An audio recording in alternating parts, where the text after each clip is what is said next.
मैं अपने YouTube channel Praveen Kumar गुरुजी 430 पे आप सभी लोगों का स्वागत करता हूं। मैं हर दिन एक नया टॉपिक लेकर के आता हूं। उसके जितने भी टाइप के क्वेश्चंस होते हैं उसके विषय में डिस्कस करते हैं और जो क्वेश्चन आयोग के द्वारा पूछे जाते हैं उस पर जो है आप सभी लोगों का ध्यान आकर्षित कराते हैं। छोटी छोटी बातों की तरफ आप ध्यान देंगे तो बड़े बड़े क्वेश्चन या जिस क्वेश्चन पर समय ज़्यादा लगता है तो समय आप बचा सकते हैं। उसी के क्रम में आज हमने सबसे आसान टॉपिक उठाया है एलसीएम और एचसीएफ। तो सबसे पहले मैं आपको बताऊंगा कि एलसीएम क्या होता है, एचसीएफ क्या होता है। उसके बाद हम आपको बताएंगे कि ये कैसे छोटे छोटे क्वेश्चन पूछे जाते हैं और क्या चीज़ अगर आपके दिमाग में सेट रहता तो आप इस प्रकार के क्वेश्चन का आसानी से आंसर दे सकते। तो चलिए हम लोग शुरू करते हैं। एलसीएम क्या होता है? एलसीएम का फुल फॉर्म होता है लिस्ट कॉमन मल्टीपल। और एलसीएम आपको पता होना चाहिए क्या है। जैसे मान लीजिए कि अगर आपके पास कोई भी संख्या है, जैसे मैंने सबसे छोटी संख्या 8 ले लिया, तो 8 का जो है मल्टीपल क्या होगा? तो 8 का मल्टीपल आपके पास आएगा 8, 16, 24, ऐसे बढ़ते हुए चले जाएंगे 8 के मल्टीपल। फिर हम कहेंगे कि चलिए जो है 16 का मल्टीपल उठाइए, तो 16 का मल्टीपल क्या होगा? 16 का 16, 16 दूना 32 और 16 तीना 48। ये सभी जो है 16 के मल्टीपल है। तो लिस्ट एलसीएम का क्या मतलब है? लिस्ट कॉमन मल्टीपल, मतलब इन दोनों में सबसे छोटा कॉमन मल्टीपल क्या है? तो आप देख रहे हैं सबसे छोटा कॉमन मल्टीपल है 60।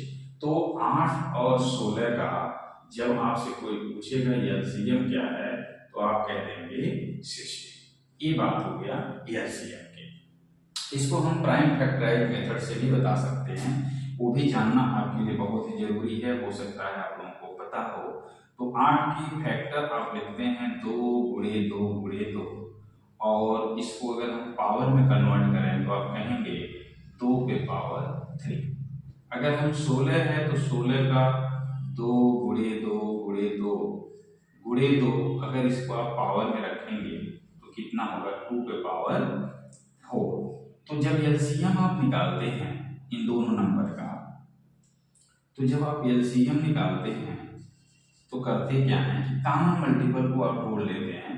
जैसे कॉमन मल्टीपल यहाँ पे 2 पे पावर 3 है, ये है 2 पे पावर 4। तो 2 पे पावर कॉमन मल्टीपल देखिए इनकी पावर अलग अलग है। कैसे आप एलसीएम निकालेंगे? जिसका पावर मैक्सिमम होता है वो उसका एलसीएम बनेगा 2 पे पावर 4। इनके अलावा कोई भी अगर प्राइम नंबर होता तो फिर हम उसका मल्टीप्लाई करते, लेकिन कोई प्राइम नंबर नहीं है तो जब पावर में कन्वर्ट हो तो उसका एलसीएम आप निकालते हैं। दोनों में जो सबसे अधिकतम पावर वाला होता है उसको हम लोग कहते हैं एलसीएम। अगर आपसे ये पूछा जाता कि आप हाईएस्ट कॉमन फैक्टर निकालिए तो आप क्या करते? दोनों में कॉमन जो होता है उसे कैंसिल करते हुए हाईएस्ट कॉमन फैक्टर की तरफ जाते। तो ये जो है हाईएस्ट कॉमन फैक्टर है। तो हाईएस्ट कॉमन फैक्टर कितना हो गया? 8। इस प्रकार से आप देख रहे हैं इसमें जो न्यूनतम पावर वाला है वो आपको हाईएस्ट कॉमन फैक्टर देगा, जो मैक्सिमम पावर वाला है वो आपको एलसीएम दे देगा, लिस्ट कॉमन मल्टीपल देगा। ये सारी बातें आपको पता भी होंगी, बस मैं उन बच्चों के लिए बता देना चाहता हूँ जो लोग एकदम से नहीं जानते हैं कि इसके जो है एलसीएम निकलते कैसे हैं, तो उनको भी ये जानना जरूरी है। फिर आप लोग पुराने मेथड से भी आप जानते हो, जैसे जो है क्लासेस में पढ़े होंगे कि भाई एलसीएम निकालने का ये भी मेथड है कि आप 2 से ऐसे डिवाइड करते थे, 2 4 2 8, यहाँ पर 2 2 2 4, फिर यहाँ से 2 एकन्ना 2, और फिर ये जो है 1 1 तक आ जाता था। तो सबका मल्टीप्लाई करके आप एलसीएम निकालते हैं। तो एलसीएम निकालने के लिए इतने सारे मेथड हैं जिसका आप लोग यूज करते हैं। बट हम लोग जब कंपटीशन में जाते हैं तो इन सभी चीज़ों को सॉर्ट आउट करते हैं। इन सभी चीज़ों को आप सॉर्ट आउट करेंगे। किस प्रकार से सॉर्ट आउट करते हैं कि जैसे मान लीजिए अगर आपसे कोई पूछा कि 8 और 16 का एलसीएम बताइए, तो आप कोशिश करते हैं कि अगर आपसे पूछा जाए कि 8 और 16 का एलसीएम बताइए, तो आप कोशिश करते हैं कि इसमें जो बड़ा नंबर है वो एलसीएम हो जाए। ये बड़ा नंबर एलसीएम है और देखिए 8 इसमें आ रहा है, 8 उसमें आ रहा है, तुरंत आप देख के बता सकते हैं कि वही आपका एलसीएम है। अगर आपका एलसीएम निकालना है। मान लीजिए 8, 24 ऐसे करके नंबर आ गया, 36 ऐसे करके नंबर आ गया। तो क्या करेंगे कि इसमें जो सबसे बड़ा नंबर है उसको आप एलसीएम बनाएंगे, तो एलसीएम आ जाएगा 36। लेकिन अब आप देखिए कि 36 में क्या क्या नंबर आ गया, तो 12 आ गया, 12 दूना 24, 12 तिया 36। तो इस जो 24 है, इस 24 को हमने कहा कि इसे हम 12 गुणे 2 समझ सकते हैं। तो 12 तो 36 में आ गया, तो 12 जब 36 में आ गया बचा कितना, 2 बचा। तो आप इसमें 2 का गुणा कर दीजिए। और इसमें देखिए इसको आप क्या लिख सकते हैं, तो आप इसको कहेंगे हम 4 गुणे 2 लिख सकते हैं। तो 4 जो है 36 में आ गया, 2 भी 36 में आ गया, क्योंकि 2 यहाँ भी था। तो आप 36 गुना कितना आ जाएगा, 72। तो ऐसे जो है जल्दी से आप एलसीएम निकाल लेते हैं। मेरे कहने का मतलब है इसमें बड़ी संख्या ले लीजिए 36, और उसके बाद जो संख्या उसमें देखिए इसके कौन कौन से फैक्टर इसमें आ चुके थे। तो हमने ये देखा कि 12 दूना 24 होता है, 12 तिया 36 होता है, 12 तो इसमें आ गया, 2 बचा था, मैंने 2 रख दिया। अब आपके पास कितना आ गया, 8 को जोड़ना था, तो 8 3 24, 8 तो 24 में आ ही जाएगा। तो फिर इसको जो सोचने की भी जरूरत नहीं थी। तो 36 गुना कितना आ जाएगा, 72। ये जो है एलसीएम निकालने के तरीके हैं। कुछ और बातें जो हमने बोर्ड पर क्वेश्चन लिख रखा है उसके विषय में भी आप जानेंगे कि कभी भी दो अभाज्य संख्या है, दो अभाज्य संख्याएं का मतलब प्राइम नंबर। प्राइम नंबर आपका 2 से शुरू होता है, 2 3 5 ऐसे करके शुरू होगा, ठीक है। 2 3 5 5 7 7 के बाद कितना, 11 ऐसे करके प्राइम नंबर शुरू हो जाते हैं। तो कह रहा है कि दो अभाज्य संख्याएं, अगर ये दोनों अभाज्य संख्याएं हैं, दोनों प्राइम नंबर है, तो जब भी दो अभाज्य संख्याएं होंगी तो उनका एलसीएम जो है उनका गुणनफल ही होगा। तो 2 तिया कितना आ जाएगा, 6। 2 तिया कितना आ जाएगा, 6। अगर आपसे पूछा जाएगा कि 2 और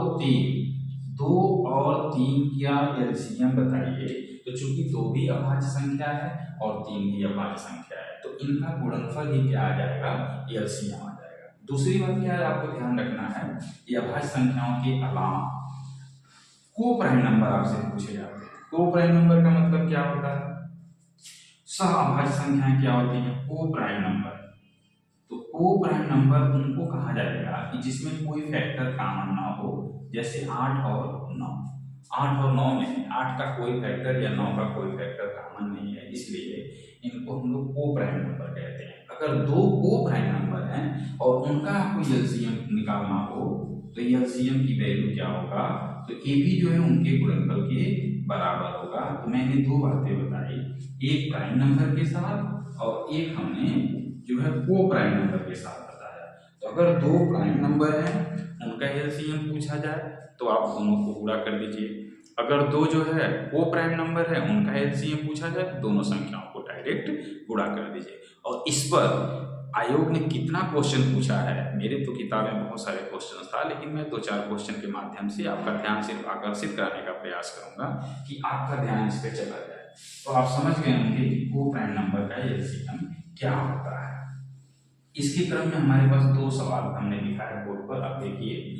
2 अभाज्य संख्याओं x और y, x जो है y से बड़ा है, का लघुत्तम समापवर्ग 119 है। अब क्या होगा कि एलसीएम दिया हुआ है, एलसीएम दिया हुआ है 119। क्वेश्चन में कह दिया कि 2 अभाज्य संख्याएं, तो अभाज्य संख्याओं का मतलब आप समझ गए होंगे कि 2 ऐसे संख्याएं होंगी जिनका गुणनफल ही उसका एलसीएम है। तो दोनों संख्याओं जोड़िए। अब 119 किसके टेबल में आता है ये भी आपको पता चलना चाहिए। अगर 119 किसके टेबल में है तो आप जल्दी पकड़ पाएंगे, नहीं तो फिर ढूंढना पड़ेगा आपको। तो डिविजिबिलिटी आपको पता होना चाहिए। तो 119 किसके टेबल में आता है, तो बच्चों को याद है अगर टेबल तो कहेंगे 17 के टेबल में आता है। और कितनी बार आता है, 7 बार आता है। 17 7 119, 17 7 119। ध्यान रखना है किस टेबल में कौन सा नंबर आता है, नहीं तो आपको सभी प्राइम नंबर से अलग अलग डिवाइड करना पड़ेगा और आपको पता लगाना पड़ेगा कि कौन किसके डिवाइड होगा। तो आपने देखा कि हमने 2 नंबर जोड़ लिया। अब x y से बड़ा है तो x का मान कितना आ गया, x का मान 17 आ गया और y का मान कितना आ गया, y का मान 7 आ गया। आपसे पूछा गया है 3y माइनस x का मान, तो आप कहेंगे 3 गुणे 7 और माइनस यक्स 17। तो 21 में से 17 निकाल दीजिए, तो 21 में से 17 निकाल देंगे कितना आ जाएगा 4। इस क्वेश्चन का आंसर कितना हो जाएगा 4। अगर ये बातें आपको पता है कि दो अभाज्य संख्याओं का एलसीएम दो नेचुरल नंबर का गुणनफल होता है, तो फिर इस क्वेश्चन को आप सेकंडों में सॉल्व कर लेंगे। दूसरा क्वेश्चन क्या है, ये भी वही क्वेश्चन है। ए और बी दो अभाज्य संख्याएं हैं, ए बड़ा है बी से और उनका एलसीएम 209 है। तो आपको जब पता चल गया कि एलसीएम 209 है, तब आपको ढूंढना पड़ेगा कि 209 किससे कट रहा है। तो मैंने तो यहाँ देख लिया कि 9 और 2 11, 9 और 2 11, तो 11 से कट जाएगा। तो पहली संख्या तो आपके पास 11 हो गया, तो 11 के अंदर 11, 11 9 99, इसका मतलब है कि 19 पूरे 11 का ही मल्टीपल है। तो डिविजिबिलिटी आपको पता होना चाहिए। मैंने दो ऐसे प्राइम नंबर निकाल दिया कि एक 19 है और एक क्या है 11 है। तो 19 और 11 है, तो आपको पता चल गया कि ये बड़ा है, ए की वैल्यू 19 हो गया और बी की वैल्यू 11 हो गया। क्या पूछा है आपसे, ए स्क्वायर माइनस बी। तो जब आप ए स्क्वायर माइनस बी निकालेंगे तो 19 का स्क्वायर है, किसको नहीं पता है 19 का स्क्वायर, ठीक है, माइनस 11, 19 का स्क्वायर होता है 361 में से 11 को माइनस कर दिया जाए, ये वैल्यू आ जाता है 350। तो कौन सा ऑप्शन सही हो जाएगा, ऑप्शन नंबर ए सही हो जाएगा। मेरा इन क्वेश्चन को जिन बच्चों को आ रहा होगा वो समझ रहे होंगे कि सब बड़ा आसान क्वेश्चन उठाए हैं। मैं सभी के लिए ऐसे क्वेश्चन लेके आने का प्रयास कर रहा हूँ जिस पर आपका ध्यान नहीं जाता है और वो क्वेश्चन 10 सेकंड के अंदर भी हो जाते हैं। तो आप लोग इन वीडियो को पूरी तरह से देखिएगा। मैं अभी 2 क्वेश्चन है, फिर 2 क्वेश्चन और लिखूंगा। हर बार 2 क्वेश्चन लिख करके तब मैं बनाता हूँ, इसलिए अगले क्वेश्चन की तैयारी कीजिए। चलिए जो है 2 और क्वेश्चन हमने लिख दिया। दो अभाज्य संख्याओं x और y, x is greater than y का लघुत्तम समूह 161 है। तो 3y माइनस x का मान क्या होगा। फिर उसके नीचे सेम क्वेश्चन है कि दो अभाज्य संख्याएं हैं, a जो है b से बड़ा है, उनका एलसीएम 209 है, तो b स्क्वायर माइनस a का आंसर क्या होगा। अब मैं अभी एक क्वेश्चन लिख दिया और आप लोग वीडियो को देख रहे होंगे, तो वीडियो को रोक करके और इस क्वेश्चन का आंसर निकालने का प्रयास कीजिए, तो आपको पता चलेगा कि ये क्वेश्चन कितने से क्या निकाला है और फिर कहाँ पर आपका माइनस हो रहा है उसको हम प्लस बनाने का प्रयास करते हैं, ठीक है। तो आप देखिए जरा, उम्मीद है आप लोग निकाले होंगे तो आपको पता चला होगा। मैंने आपको बताया कि दो अभाज्य संख्याओं का एलसीएम दो नेचुरल नंबर का प्रोडक्ट होता है, दो ऐसी प्राकृतिक संख्याओं का ही प्रोडक्ट होता है। अभाज्य संख्याएं सबको पता है, कोई काम नहीं होता है, ठीक। तो जब 161 दो ही संख्याओं का जो है प्रोडक्ट है, बताइए 161 किससे कटेगा। तो जो बच्चे डिविजिबिलिटी देख पा रहे होंगे कि कैसे, जैसे यहाँ पर प्राइम, यहाँ पर कोई भी इवन नंबर नहीं है तो 2 से नहीं कटेगा, 4 से नहीं कटेगा, 6 से नहीं कटेगा। 3 से कटने के लिए तीनों का योग देखते हैं, तीनों का योग 8 है, 3 से नहीं कटेगा, फिर वो ऐसे बढ़ते चले जाएंगे। 5 से काटने के लिए यहाँ पे 0 लास्ट में 5 होना चाहिए, वो भी नहीं है। फिर आप आगे बढ़ेंगे 7 से देखेंगे 7 गुना 14, 7 तरीके का कटेगा। तो तुरंत आप बता पाएंगे कि जब डिविजिबिलिटी आपको पता रहेगा तो जो एलसीएम 161 है वो किससे कटा है, 7 से कटा है और कितनी बार में, 23 बार में। 7 से कटा है और कितनी बार में, 23 बार में। अब आप कहेंगे x बड़ा है तो x का मान 23 हो गया, y छोटा है तो y का मान 7 हो गया। क्या पूछा है, 3y माइनस x पूछ रहा है। 3 का गुणा कर दीजिए, 3 सते 21 माइनस 23 और 3 सते 21 माइनस 23 की वैल्यू होता है -2। तो आप देख रहे हैं कि कितने आसानी से आप उसकी तरफ जा रहे हैं। मतलब स्पेशली इस क्वेश्चन को देने का आयोग का मतलब ये था कि डिविजिबिलिटी आपको पता होना चाहिए। अगर डिविजिबिलिटी आपको पता है तो फिर ये क्वेश्चन बहुत आसान है। नीचे वाला क्वेश्चन देखिए, ए और बी दो ऐसी अभाज्य संख्याएं कि ए ग्रेटर देन बी, तो उनका एलसीएम 209 है, ठीक है। ऐसे क्वेश्चन अभी हम लोग पहले क्वेश्चन में ही बताए थे कि किससे कटा था। तो आपने कहा था, मैंने देख लिया कि 9 2 11 होता है, 11 से कट जाएगा, इसका मतलब 11 के अंदर 11 और 11 9 99, 11 गुणे 19 हो गया। अब 11 गुणे 19 हो गया तो ए बड़ा है बी से, तो ए का मान 19 हो गया और बी का मान ये हो गया। अब की बार आपसे पूछ रहा है कि बी स्क्वायर बताइए, बी स्क्वायर माइनस ए बताइए।